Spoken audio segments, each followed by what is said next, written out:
What's up, guys? So you know it is getting warmer out, so the ponds are waking up. That means there is a lot of work to do. So I'm gonna take you around and show you how the ponds look now, and then we can go ahead and get to work once the weather stays a bit more warm. It's still a bit cold to be out here and sludging through water, but we can at least take you through, give you a little look-see at the ponds and show you all the fish that are starting to come out, and even take you back there and show you what's going on with all them 300 plus koi. So if you guys see, there goes goose 1, goose 2. That is a mated pair, along with our ducks. There goes the male and female. The male is the nice colored one, if I'm not mistaken. And they are both paired off. They come back each and every year. Last year we had, I think, 7 little geese babies and about 5 ducks or 4 ducks. I don't really remember, but they usually pair off. One will stay up here, one will go going back. They do trudge up to the front pond, but I am super shocked to be seeing them ducks so close to them Canadian geese. But it just shows you, you build the ecosystem and wildlife will come. But let's go ahead and take a walk down there. Okay, so this year we are cleaning out this whole river system here. You guys know in just a few short months, Greg and Ed are coming back and doing that awesome build. We're putting in the second wetland here with a shallow stream. It's going to be a little bit deeper for the alligator snapper to go in for its summertime pond. And then it's going to come in and dump into this already built waterfall, so we'll have twice the water going over and have more of a, you know, drop of water there. But we're going to go through and clear out all of these irises back here and plant this up really nice. We're going to fix the edging through the river, same thing here. And then basically we got to start weeding the outside. This whole side is completely done. So what we're going to do is probably do nothing but hostas here, but we're not going to do anything until Greg and Ed are done, because we're going to have to dig up this whole edge of this patio here, and then we're going to have to dig a new line and put it in, going all the way around to the wetland. So that'll be a fun job. You guys can see all the koi are waking up. They are just coming out, eating everything, stirring everything up. We are going to end up draining this pond, taking out all of the koi that we do not want to breed, and basically we'll be getting rid of all of those, thinning the herd out in this pond. There goes them geese. They're standing watch. Says, what are you doing? This is my nest over here. Don't worry, guys. We're gonna go way out back to this pond, so let's go. Here we go. All right, so we got this river back here. You guys remember we put in these parking blocks. We got more, blocks here so we can drive the skid steer over. I did line each edge of the river with big pieces of concrete. It was from a construction site from the other side of town. They dropped it off here, and that was a big job lining this whole side of the river. So it kind of helps protect our edge of the pond. But let's go back here to the pond.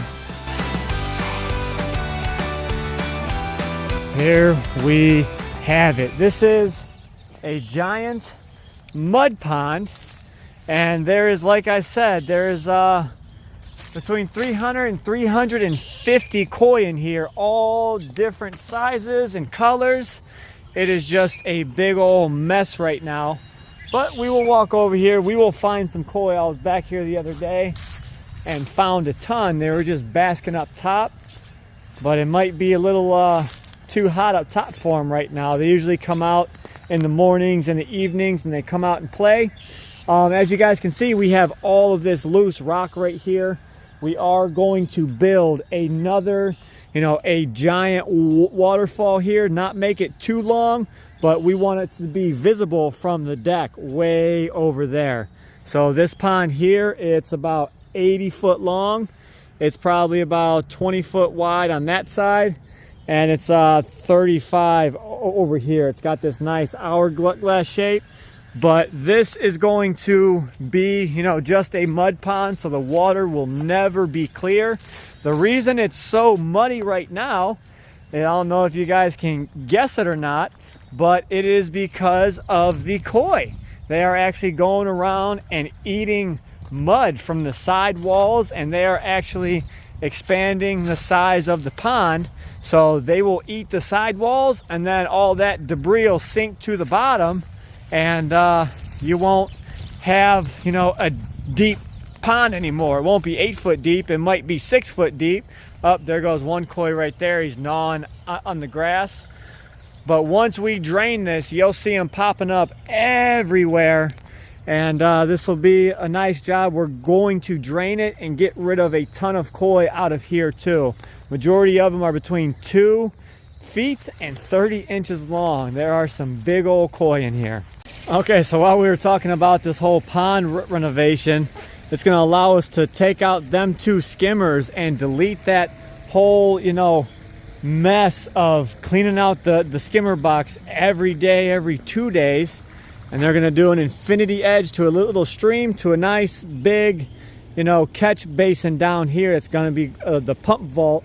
Everything's going to pump back up. We're going to have 3 pumps. One for that filter, one for the second filter, one for the jets. So part of that whole build on the second wetland filter is to give Miss Morla an outdoor summertime enclosure that's much, much bigger that she will enjoy. So I'm sure she will appreciate this very, very much. Okay, and moving right along, we've got the pond up front. You guys can see all these koi up in here. These are all koi that we are going to be getting rid of as well, besides a few like that one right there. That one will be going into the back pond, and there's a few others in here, but a majority of these are to get rid of. So when we drain this out, of course, we're going to clean all the leaves out. We're taking this iris out of here. I'm completely done with that, and then going to clean out this bog up here, get out all the nasty debris, the leaves, and then we're going to pressure wash everything and bring this pond back up to its former glory. This is something that needs to be done every year. We only do it every 2 or 3 years on the back pond because it is such a huge task, but we are draining it to do all the work with Ed and Greg, so might as well hit 2 birds in 1 stone. Well, you get this stuff right here, it just breaks apart and looks absolutely terrible. But I want to take you guys in and show you what kind of rescues we have and fish we have to get rid of. All right, so fish we got to get rid of. Over in this top 80-gallon is a breeding pair of convict cichlids. If you're interested, let me know. We have some pond goldfish down here. For those of you that don't know, there's usually a list posted on Facebook, and that's how people get a hold of me for fish. Up in this top tank, we have tinfoil barb. We've got large water cow goby. We've got small water cow goby. Up here, we've got 2 of the tiger oscars. They both can go. We've got rhino pleco. Down here, we've got iridescent sharks. We've got parrot cichlids. We've got synodontis cats.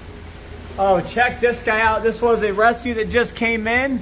This is what they call a Stanley Pool puffer, or it's a Du Bois puffer. It's actually a super rare freshwater puffer fish. These guys come from a small region in Africa, and look at him. He is super neat. Over here we have more plecos. We got more of the synodontis cats, of course.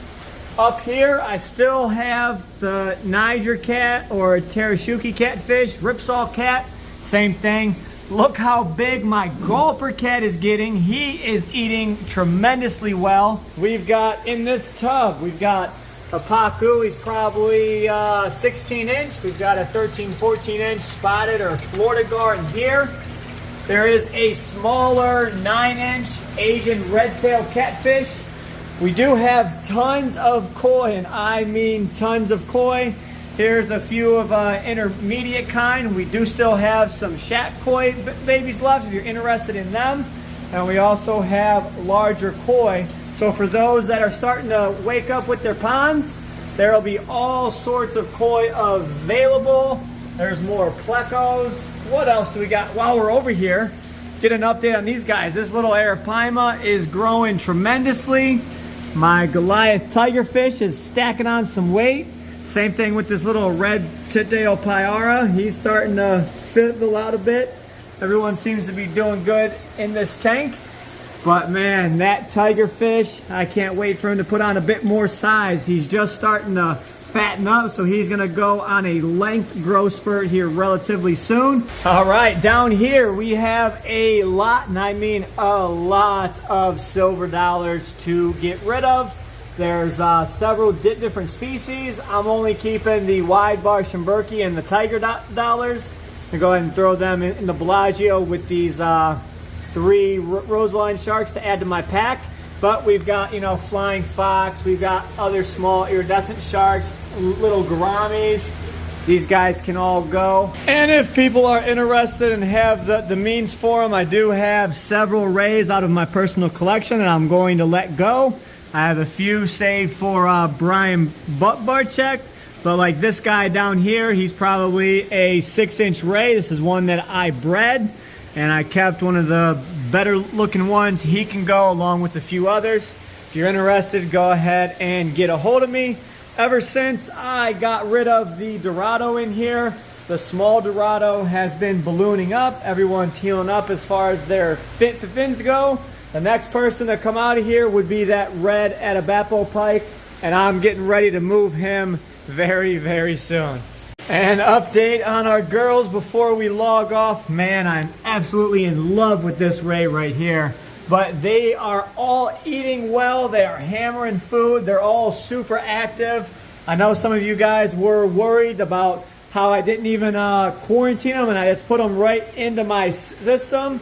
Well, that is true, but there's some people, you know, in this world that, you know, you've dealt with for so long, you're like, I trust their water and I know I'm not getting a sick fish. Well, this was one of those cases. I've been dealing with my friend for years upon years now. He's never done me wrong on the fish. I knew these were some higher quality rays, and I didn't want to take the chance on putting them in quarantine and, you know, something crashing with the filters. So I went ahead and tossed them right in the 600, which it is on the end of this, the loop. So anything that comes in here goes to the drain. So if I had to, I would only have to treat this tank, and that tank. But these girls are super healthy, super active. They actually ate the first night that they came in, 2 of them at least, and then the third one ate the following day. So I am really, really happy with all of these rays. Now I just got to keep on power feeding them and get these girls growing, and so we can go ahead and get them large enough to where they can start producing. This Armadas over here went on another huge growth spurt. He is super thick, and I'd say he's about 20 inches long right now, and he is just a monster. He has got an attitude to follow with it. The other one out in the 580 is nothing like this guy. So here, relatively soon, I want to move this guy from this ray tank up into the 2200 to where that'll be his final resting place. He won't come out of that tank unless he happens to make it to 3-4 foot long, then maybe into the monster pond. But I have never personally grown an Armadas over 28 inches long. I've gotten them that big, and then they've ended up dying on me. So I'm trying to get them past the 30-inch mark, and I feel confident I can do it in that tank with no hassles whatsoever. And then maybe I'll bring that other Armadas into this tank. Since this one did so well in here, we'll go ahead and pull the one out of the 580, and maybe he'll eat the same way that he is in here. Because out in that 580, he eats and he's growing, but nowhere near to the, you know, growth rate on this guy right here. And of course, you've got watermarks all over the front. Whenever you deal with monster fish, you always got watermarks from them splashing. So I don't worry about cleaning the windows unless I've got tours coming or people coming, because I'm out here, I'm feeding, water's being splashed anywhere. I don't care about it, but I try and at least clean them up for our guests once it happens. So if you guys see it in the videos, just bear with me a little bit. All right, guys, exciting video. That little cluster is what we have left of the baby shat koi. And here in the next few weeks here, this tank will be online because I need to start putting fish in it and splitting some of my monsters up. So I got the bulkheads to be ordered for that tank, and then just the piping, and we can go ahead and get that tank onto our system. So something exciting to look forward to. You guys will get some great videos coming up now that it is summertime. So hope you guys enjoyed, and I'll catch you in the next one. Stay fishy, my friends.